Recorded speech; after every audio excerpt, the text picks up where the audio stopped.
for those who don't know. And the kids that were born there before 1982 were all called Marie something. So my name, in fact, is Marie, but to differentiate from my sister Marie Claire and my sister Marie Diane, I call myself Julie. Anyways, I wasn't going to speak very long today, which is good, though. But I do like to talk about the down-to-earth. And in my case, it means the interest of children, because I got a lot of them. So a lot of my friends these days are coming to me and saying, what do I plan to do about school? Because I'm kind of an authority on that since I have that many kids. So they say to me, well, I don't have a choice. There's people that say they don't want to send their kids, that's fine. People say they're going to put them in a private school, that's amazing. But for those who cannot, what do you do? And my friends do come to me and say, okay, what's your plan?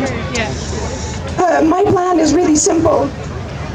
I'm going to send my guys with an exemption. I'm going to call the principal the first day that they come back to school on Monday.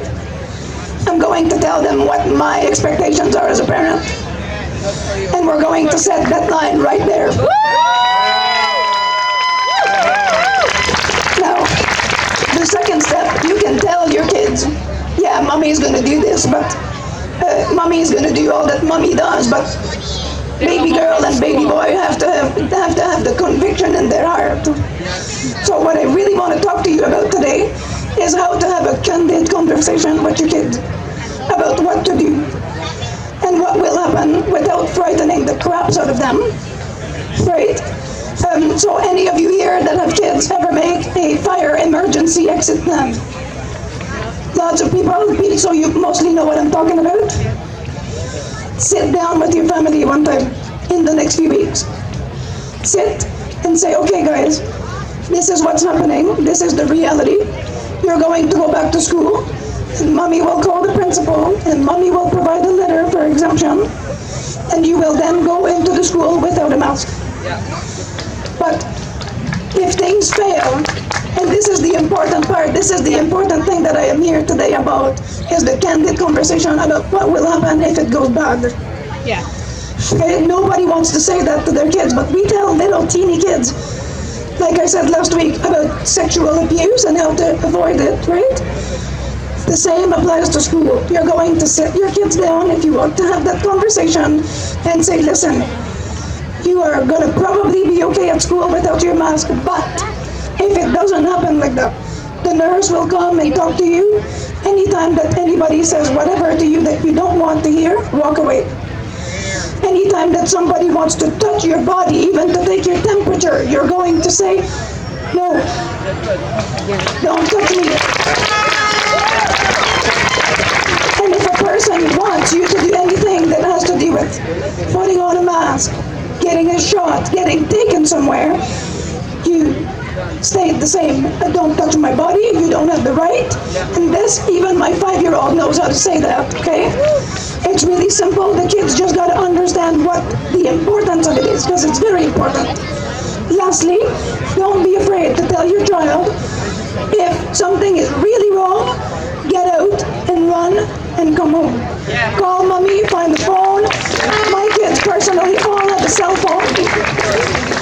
I understand some parents don't want to do that, but my children have all a personal cell phone, so that if something gets wrong and they're going to call mommy, in case they go to the office and they are told they cannot call home. Right? You have to have an escape plan, just like the fire escape route. You have to have your kids understand the importance without scaring the shit out of them.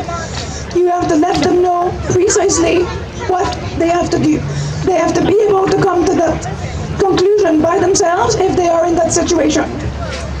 That's how you have a candid conversation with a 5-year-old. You say, honey, if it so happens that you are stuck and you feel something is bad, go outside, go and run. Mommy will find you. I know it's a really scary thought, but that's what you have to tell your kids. Now, admittedly, a 4-year-old, kind of hard, but my big kids, you know, they can run outside. Usually in a populated area, if a child goes out and finds other people, it's harder to try to do something to them bodily, right?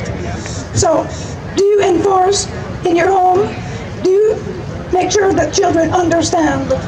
Because the most important thing is that no one is allowed to touch them, touch their body. Teach your kids that they are second after God.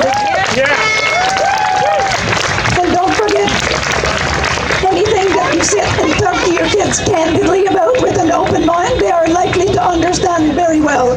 Kids are not stupid. Kids are not substandard in their mind. They understand the same things that all of you people understand if you are candid about it. Be prepared. It's a good Girl Guide thing. It's good for everybody nowadays. Now, really, really brief note. I brought some eggs today from the farm. Anybody can go and grab them, and please make a donation to Hogs Over Mask. And I'll do this every week.